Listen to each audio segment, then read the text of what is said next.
It was the kind of cold that clung to your bones.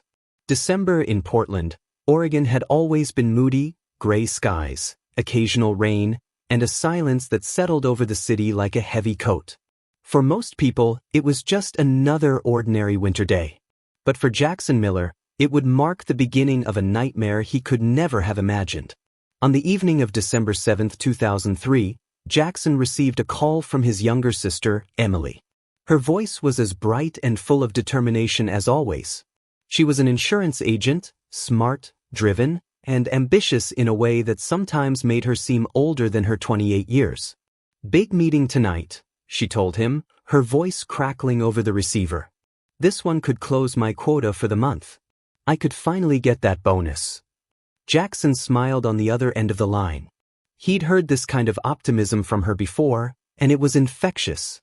"Where's it at?" he asked. "Howard's garage," she said casually. "Over on Willow Creek, near the university." That made him pause. "You mean that little auto shop across from Willamette Southgate?" "Yeah, the one with the chain-link fence and the faded Texaco sign. He's been a client for years. Always wanted to bring me more referrals, but now he says he's ready. Apparently has a bunch of biker friends needing policies." Jackson's gut twisted a little. He couldn't explain why. Maybe it was the way she said, "Howard." Maybe it was just the thought of her heading out alone at night. That part of town wasn't the worst, but it wasn't exactly friendly either, especially after dark. "You want me to come with?" he asked. Emily chuckled. "What, you gonna sit outside with a flashlight like a watchdog?" "If I have to," he replied. "Just, it's late." "I'll be fine," she said, her tone softening. "It's just business. I'll be back before 10. Promise." They exchanged quick goodbyes. Neither of them knew it would be the last time Jackson would ever hear her voice. The next morning, Jackson went about his day like usual. Emily hadn't called, but that wasn't entirely strange. She sometimes stayed over at friends' places or headed to the office early. But by the evening of December 9th, something didn't sit right. He called their parents. No, she hadn't been home. He called her apartment. No answer. He called her office. No one had seen her since Sunday night. Then came the call that made his blood run cold. A supervisor from her company left a voicemail. "Hi Jackson, sorry to bother you, but Emily hasn't shown up for 2 days now, and her phone goes straight to voicemail. Is everything all right?" Jackson didn't answer that voicemail. He just got in his car and drove. Willow Creek was dimly lit and lined with forgotten storefronts.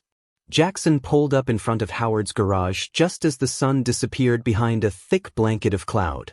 The garage looked exactly how he remembered: rusted signage, a line of half-finished motorcycles, and the faint hum of an old rock song bleeding through the cracked windows.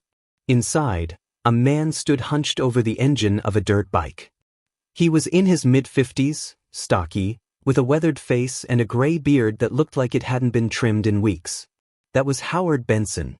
Jackson stepped through the open bay door. "Hey, I'm looking for my sister, Emily Miller. She said she met you here 2 nights ago?" Howard barely looked up. "Yeah," he muttered. "She came by. Didn't stay long." "Did she leave anything here?" "Nope." "Did she say where she was going?" "Didn't ask." Jackson felt a surge of frustration but kept his voice calm. "Mind if I take a look around? Just in case." That's when Howard stood up fully. His eyes narrowed. "You think I got your sister stashed in the oil tank or something?" he said, laughing coldly. "I didn't say that." Howard stepped toward him. "Well, you're not walking through my place without a warrant." Before Jackson could respond, the man yanked the rolling metal gate and slammed it shut. The sound echoed like a gunshot in the empty street. That was when Jackson knew something was very, very wrong. He didn't sleep that night. He sat in his apartment staring at the ceiling, playing the phone call over and over again in his head. Emily had sounded normal. Hopeful. There was no hint of fear in her voice. But something had gone terribly wrong. And Howard Benson, no matter how normal he tried to act, was hiding something. Jackson could feel it in his bones. The next morning, he did what he should have done the day before. He went to the police. At the Portland Police Department, Jackson sat across from a weary-looking detective named Dana Collins. She'd worked missing persons cases for 20 years, and she'd heard just about every kind of story. But something about this one stuck with her. "You said the last place your sister was seen was Howard Benson's garage?" she asked, flipping through her notes. "Yes," Jackson replied. "He wouldn't let me look inside. Slammed the door in my face." Dana's pen stopped mid-scribble. Her eyes met his. "Howard Benson?" "Yeah." "Why?" She didn't answer at first. Just leaned back in her chair and sighed. 12 years ago, a girl went missing. College student named Sarah Whitmore. She was last seen alive at that exact same garage. "What happened to her?" "Nothing," Dana said, voice bitter. "Because we never found her." In the shadows of a quiet Portland street, beneath the flickering glow of a worn-out neon sign, two women had vanished over a span of 12 years. Different lives. Different eras. But the same last known location. And now, a brother's desperate search would tear open a case long buried, revealing a darkness no one was prepared to face. The most terrifying evil isn't always hidden in the dark. Sometimes, it's standing in broad daylight, just behind a roll-up garage door. It was still early in the evening when Jackson Miller drove back to Willow Creek. The memory of his last encounter with Howard Benson replayed in his mind like a broken cassette. That blank stare, the aggression, the metallic slam of the garage door. Something about it just didn't sit right. He parked across the street, engine off, watching the place from behind his windshield. The garage was open again. The front rolled halfway up, revealing the legs of someone bent over a motorcycle. The sound of a revving engine echoed through the narrow street. Jackson took a breath and stepped out. He crossed slowly, his eyes scanning every detail. The oil stains, the tools scattered outside, the scent of grease mixed with something off. Something he couldn't quite place. Howard looked up, not surprised to see him. "I told you yesterday," he said, straightening up and wiping his hands on a rag. She left. Jackson's voice was calm. "I'm not here to fight. I just want to know what happened." Howard narrowed his eyes, then turned back to his work, pretending to focus on tightening a bolt. "You already got your answer. You never saw her leave. I ain't your babysitter, kid." That was it. The casual dismissal, the complete lack of concern, triggered something in Jackson. He stepped closer. "She called me at 7:55 p.m. She said she was heading here. Her company confirmed it. I've checked with every client she had scheduled. You were the last person on her list." Howard stood up again, this time slower. "You accusing me of something?" Jackson didn't blink. "I'm saying something happened here, and I don't think you're telling the truth." For a moment, silence. Then Howard laughed, dry, sarcastic. "People disappear all the time. Maybe your sister got tired of selling insurance and ran off." He reached up and grabbed the handle of the steel roll-down door. Jackson barely had time to react before the man yanked it down with a violent clang. The sound echoed across the street like a warning shot. The garage was sealed again. Jackson stood outside, staring at the dull gray metal, now between him and whatever answers lay inside. He didn't call the police immediately.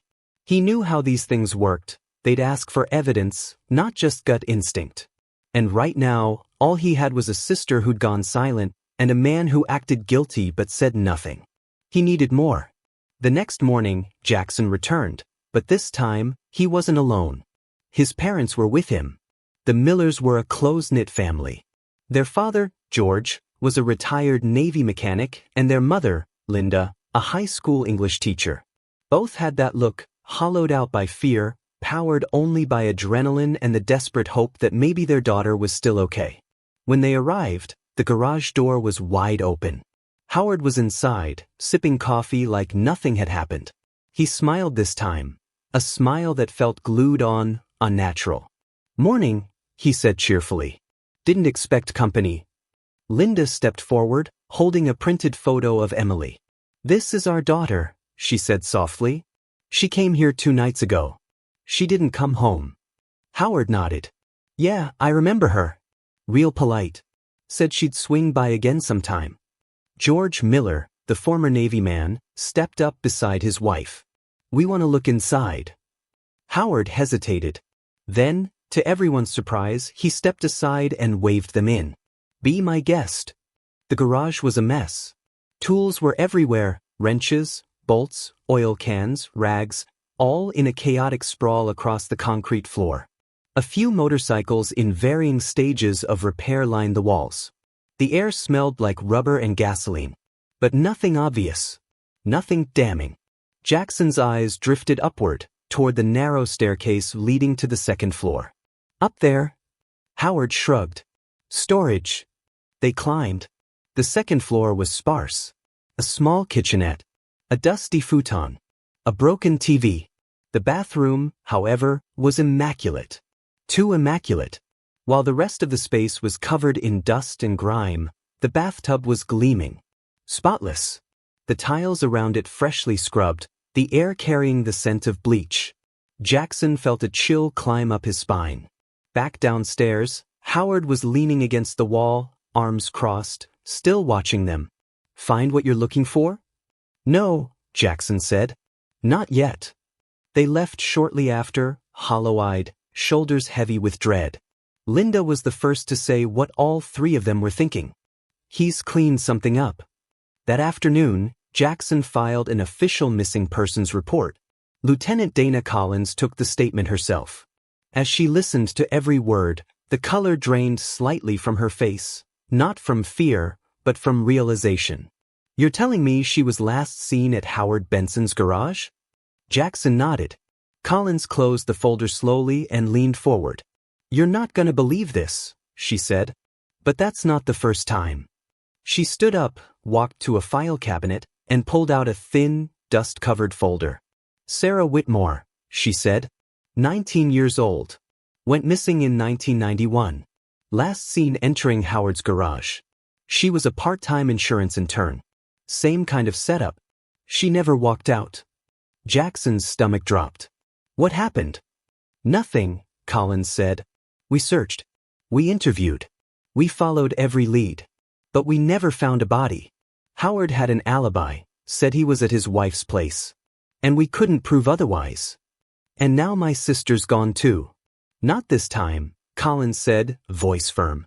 Not again. That night, a surveillance team was dispatched. Cameras were requested from nearby businesses, a convenience store, a gas station, even the university's parking garage across the street. The next morning, one of the officers came running into Collins' office. You're gonna want to see this. On the footage from the 7-Eleven across the street, time-stamped 8:07 p.m., a clear image of Emily Miller, walking into the garage, wearing a beige coat, her black bag over her shoulder. The footage ran for 4 more hours. She never walked out. It was the evidence they needed. The final known location. The final breath of freedom caught on a grainy surveillance frame. And it told them everything they needed to know. She went in. But she never came out. 12 years is a long time to wait for justice.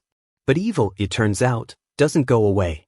It just waits for someone to notice the pattern. Lieutenant Dana Collins stared at the surveillance footage like she was watching a ghost. December 7, 2003. 8:07 p.m. Emily Miller walks into the garage. The door never opens again. She vanishes. A chill ran down Collins' spine. The scene felt too familiar, not just because of the footage, but because she had seen this before. Different face. Different year.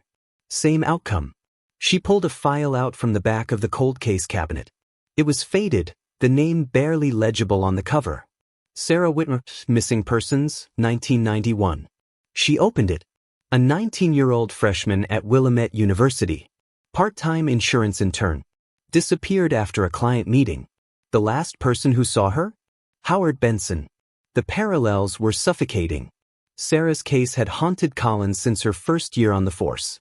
She'd only been a rookie back then, fresh out of the academy, full of fire and too green to see how the system worked.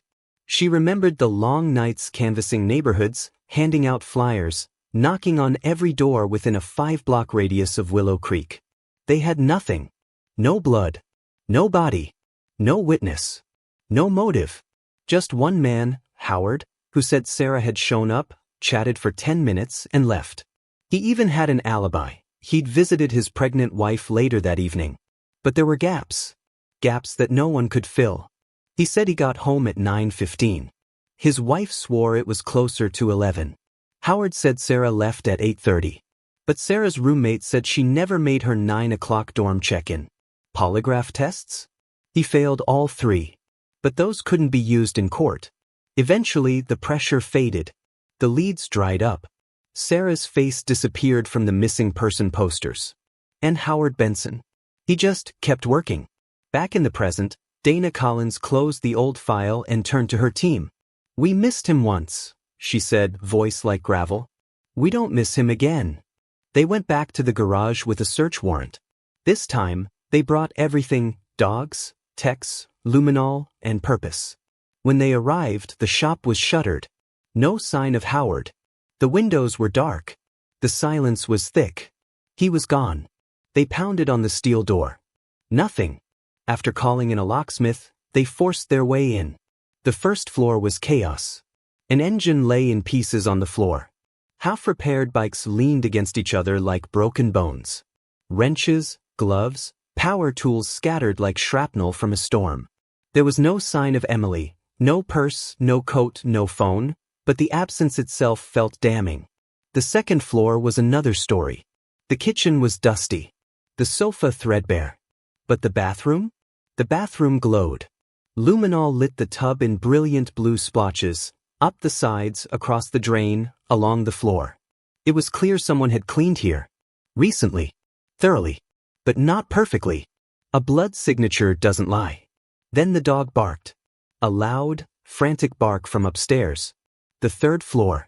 Officers followed. There, in a far corner behind a stack of tires and tool crates, stood a tall stainless steel water tank. Common in Oregon homes. Used for storage, backup supply, or runoff. But this one didn't feel right. The tank was cold to the touch. A thick film of grime coated its sides. It hadn't been used in years, but someone had tampered with it recently. The lock was clean, almost new. One officer lifted the lid. The smell hit them like a sledgehammer: rot, iron, and something unmistakably human. Inside, 2 thick black garbage bags. Swollen. Leaking. They pulled them out carefully. As one of the techs peeled back the plastic, the room fell silent. Inside were limbs, cleanly severed. A head, partially decomposed, eyes sunken and mouth open in a final, silent scream. Flesh. Both. Strips of muscle. What remained of Emily Miller? Someone whispered, "Oh my God." But God wasn't there. News traveled fast. That evening, Jackson and his parents arrived at the scene, ignoring orders to stay away. Jackson didn't wait for permission. He ran past the tape, past the officers, up the stairs. When he saw the bags, he knew. Even before anyone said a word. His knees buckled. His scream echoed through the stairwell. And then, silence, the kind only grief can carve out. His father stood motionless. His mother collapsed into an officer's arms. They had come looking for hope. Instead, they found horror. Downstairs, investigators found more: a broken Nokia phone buried in the trash. It matched Emily's model. Her SIM card was gone. In a closet, they discovered several VHS tapes. Most were unmarked.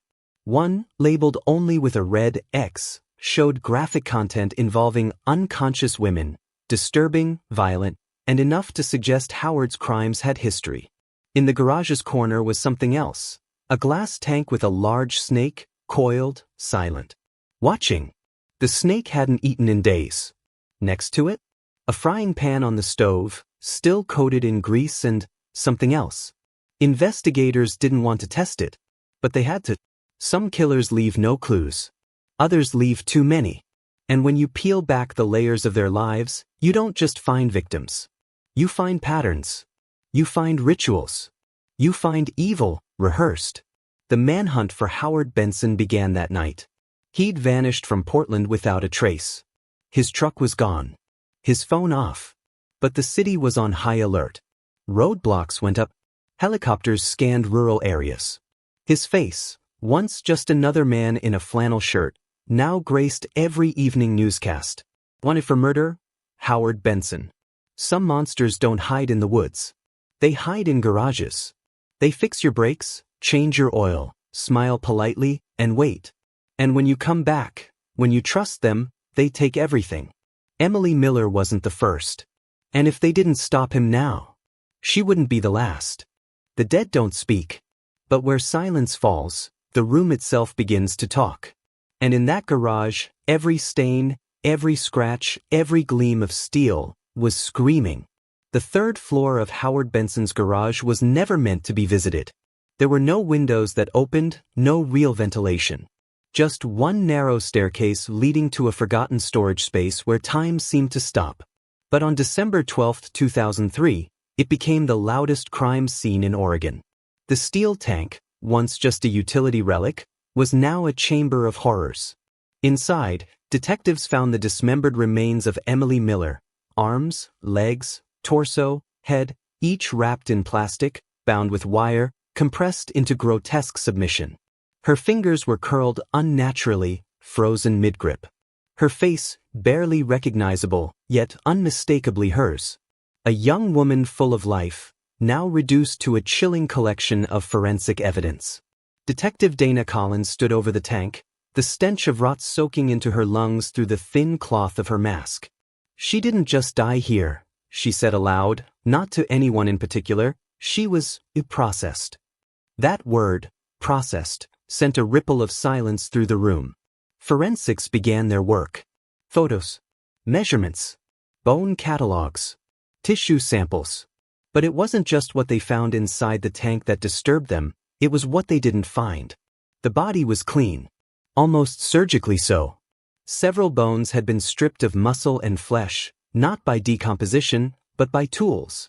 Certain cuts showed a level of precision that didn't align with panic or improvisation. Someone had taken their time. Someone had planned. The internal organs, too, were separated from the body, wrapped individually, as if stored for later use. Detectives took photos. Then they paused. Then they took them again, as if hoping the images would somehow change. They didn't. Downstairs, in the garage's grimy kitchen, another horror awaited. Inside a blackened skillet still sitting on the stove, technicians found cooked organic material, lightly charred, marbled, greasy. It looked like pork belly at first glance. But lab tests would confirm otherwise. It was human flesh. Next to the stove sat a grease-stained plate, and a fork still upright in a congealed pile of whatever remained. One officer, known for his steely calm under pressure, ran to the parking lot and vomited. Evil doesn't always wear a mask. Sometimes it wears an apron. And sometimes, it eats with a fork and knife. As investigators combed through the rest of the property, they uncovered a separate black trash bag stuffed deep inside an outdoor septic tank. The contents chilled them further. Emily's clothing, a broken utility knife, and latex gloves, all soaked in old motor oil, a crude attempt at erasing DNA. But oil doesn't erase everything. The utility knife bore minute traces of blood along the blade guard. The gloves carried faint impressions of fingerprints on the inside. And the bag itself contained clumps of Emily's hair, bound with the same plastic wire used in the tank upstairs. Forensic experts were confident. This was no crime of passion. This was ritualistic, calculated, a cold disassembly of a human life. And still, Howard Benson was nowhere to be found. He had vanished into the backwoods of Oregon, leaving behind no credit card trail, no phone pings, no signs of activity. It was as if the earth had swallowed him whole. But police weren't about to let that stand.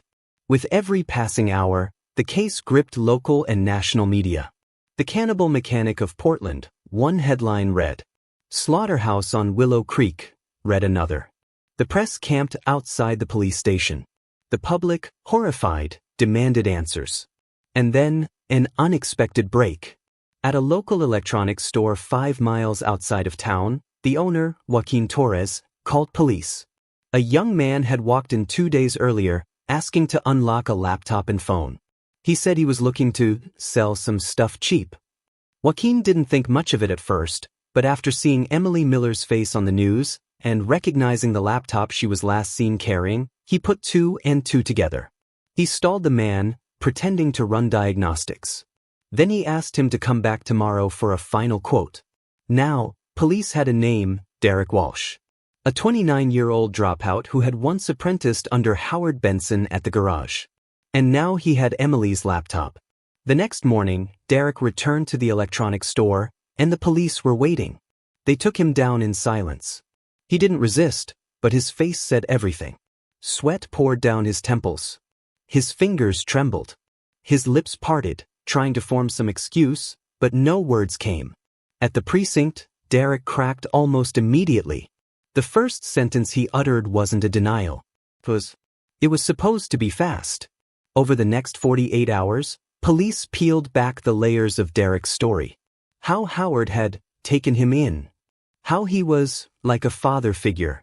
How they shared everything, from bikes and bills, to secrets darker than most could comprehend. Derek admitted to helping restrain Emily, admitted to watching Howard get carried away, admitted to cleaning up. But when it came to the actual dismemberment, to the pan on the stove, to the unthinkable act of eating human flesh, Derek stammered. He said it wasn't the first time, Derek muttered through tears. He said, "Meat is meat." With that confession, the veil was lifted. This wasn't just about murder. This was about depravity at a level so raw, so primal, it shook even the most hardened investigators. And if Derek was telling the truth, Howard Benson wasn't just a killer. He was a man who fed on the silence and the flesh of those who trusted him. The manhunt intensified. Now they weren't just searching for a fugitive. They were chasing a predator, one who had slipped through the cracks once and would do anything not to get caught again. Some people follow monsters out of fear. Others follow them because they see a reflection. But Derek Walsh? He followed because he had nothing else left. When detectives sat down across from Derek Walsh, they didn't expect him to talk. At least not quickly. But Derek wasn't a criminal mastermind. He wasn't a cold-blooded planner or a habitual liar. He was a scared, broken man with the look of someone who'd seen too much and understood too little. And in that tiny interrogation room, as the overhead light buzzed and the digital recorder clicked on, he crumbled. "I didn't kill her," he started, eyes wide and wet. "I swear to God, I didn't kill her." Derek Walsh, age 29. Born and raised in rural Washington state. Expelled from high school at 16. Ran with the wrong crowd. Minor theft. DUI. Vandalism. No parents around. No place to call home. Just a long chain of bad decisions. He moved to Portland in 2001, looking for work. Found Howard Benson's garage through a Craigslist ad. Mechanic seeks assistant, no experience needed.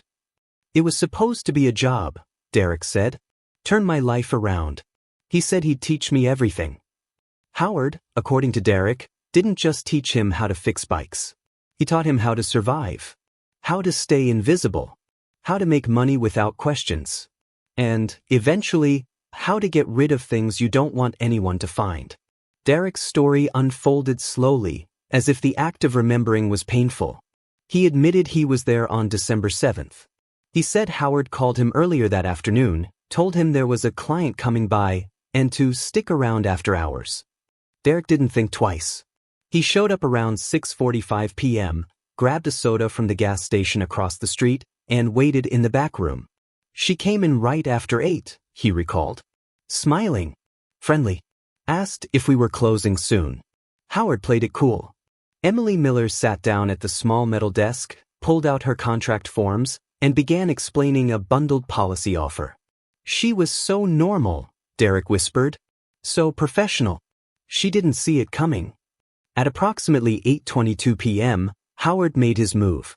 He walked to the garage entrance, reached up, and pulled down the metal roll gate, locking it with a chain from the inside. Then he cranked up the stereo system in the corner. But aggressive, drowning out everything else. She got nervous, Derek said. She stood up, asked what was going on. Howard didn't answer.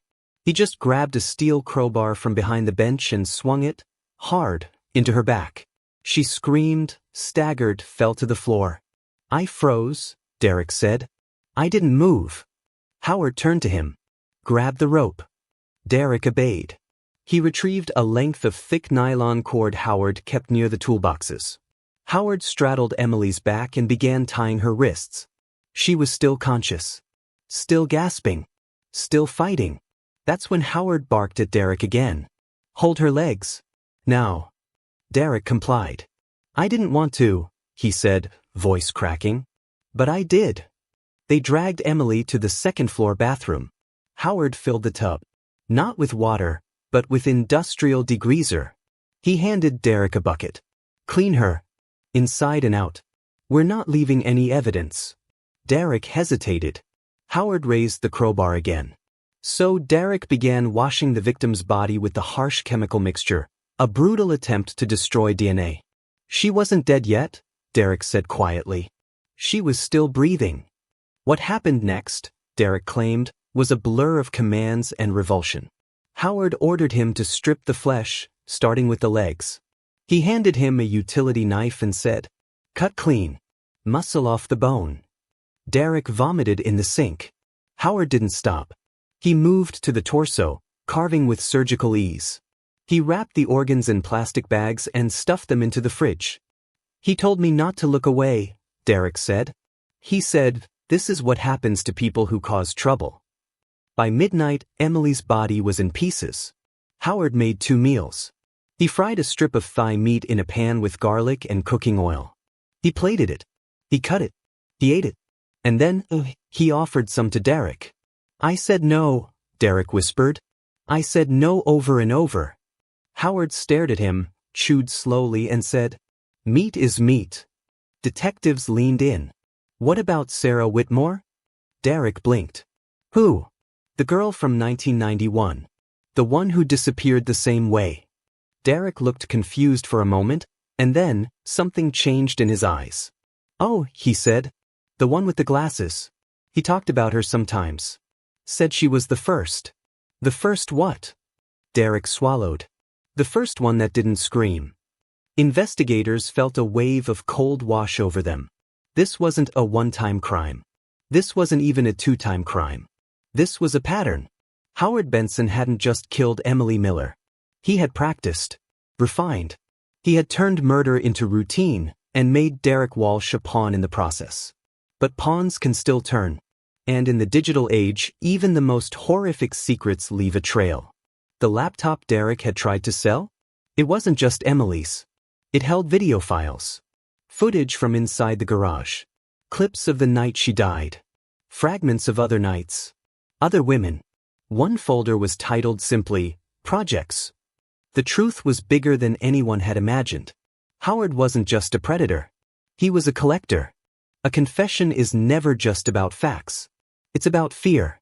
It's about guilt. And sometimes it's about survival. Derek Walsh had spoken.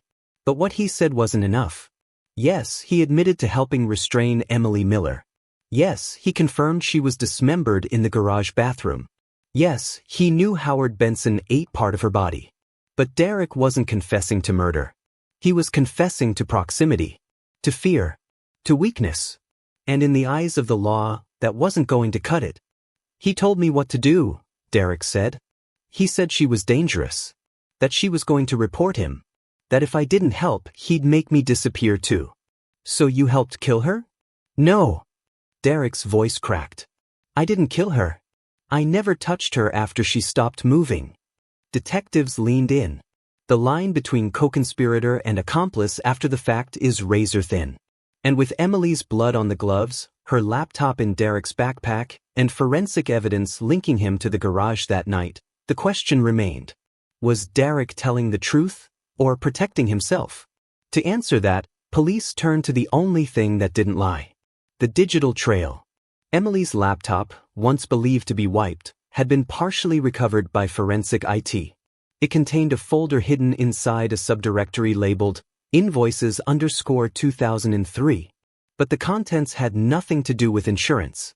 Inside were video clips, each file named only by a date and time. Some were as short as 10 seconds. Others over 30 minutes. All were from the same camera, a motion-activated webcam pointed at the second-floor bathroom. The first video opened with static, then movement, then silence. Emily Miller, visibly dazed, tied at the wrists, lay on the bathroom floor. The timestamp read, December 7, 2003, 8:41 p.m. A shadow passed across the frame. Then Howard Benson appeared, adjusting the camera. He crouched beside her, checked her pulse, then turned to someone off frame and nodded. That's when Derek stepped into view, holding a roll of duct tape and a towel. The detectives didn't say a word as they watched. No one did.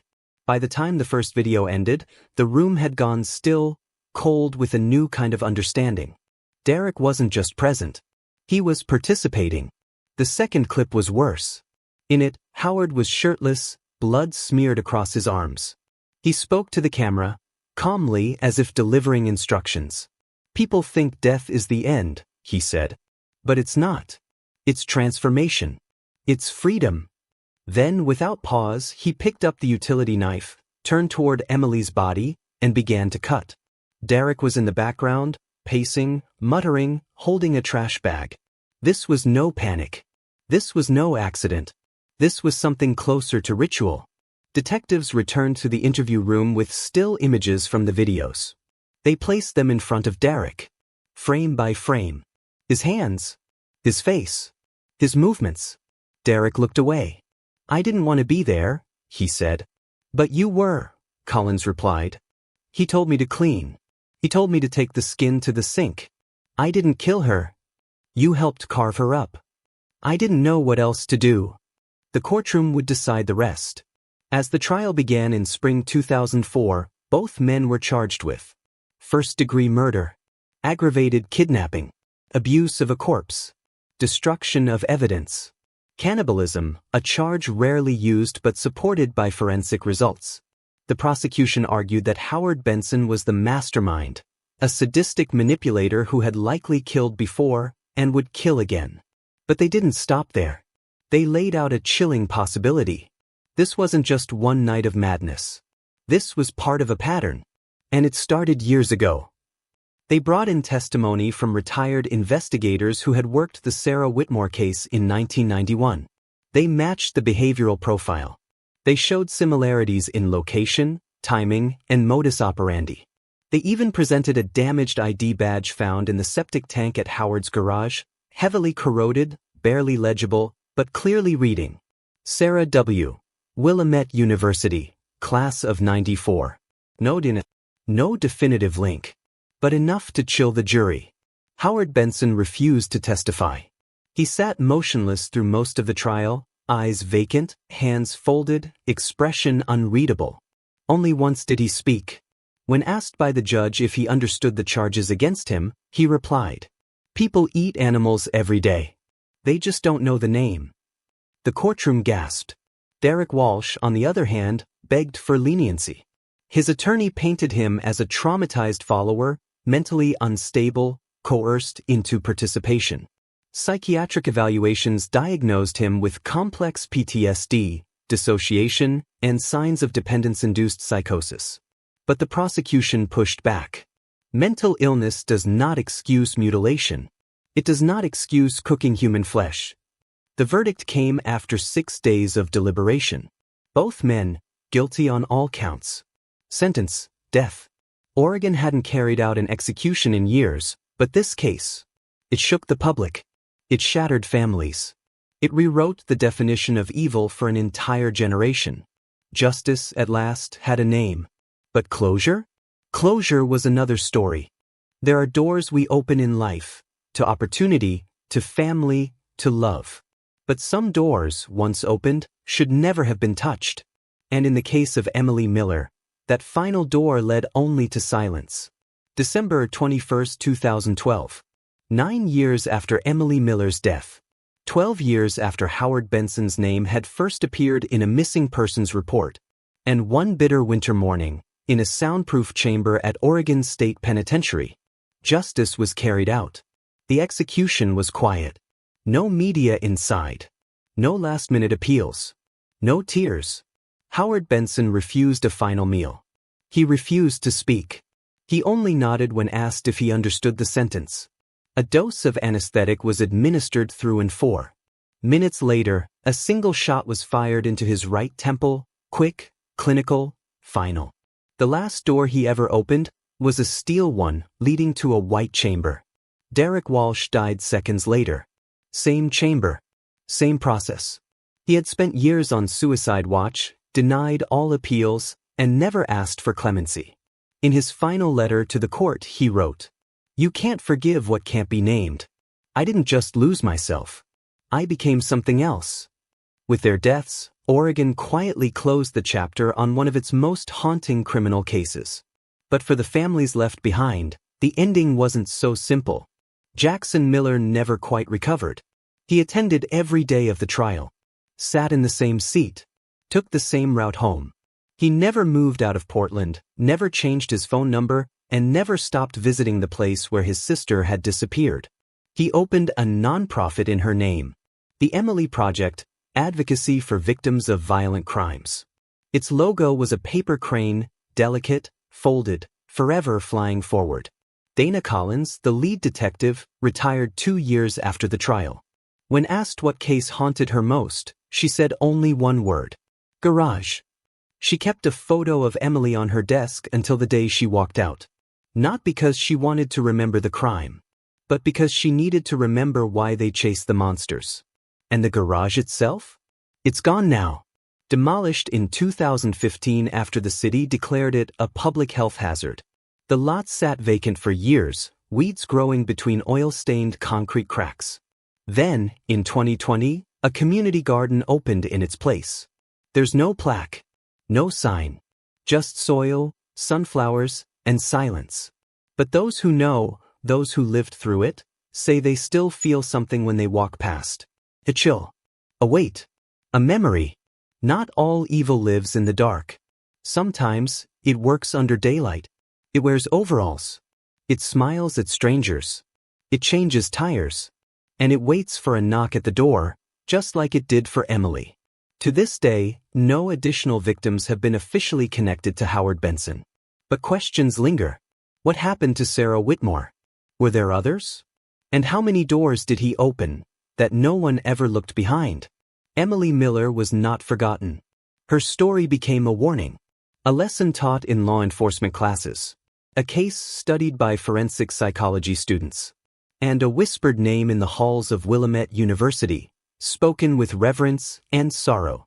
She walked into a garage to finish a contract. She never walked out. But in telling her story, she opened one final door, the kind no one dares close again. Thank you for joining us as we walked through one of the darkest corridors in Oregon's criminal history. If this story moved you, consider supporting victims' rights organizations in your area. And remember, sometimes the most ordinary places can hide the most extraordinary horrors.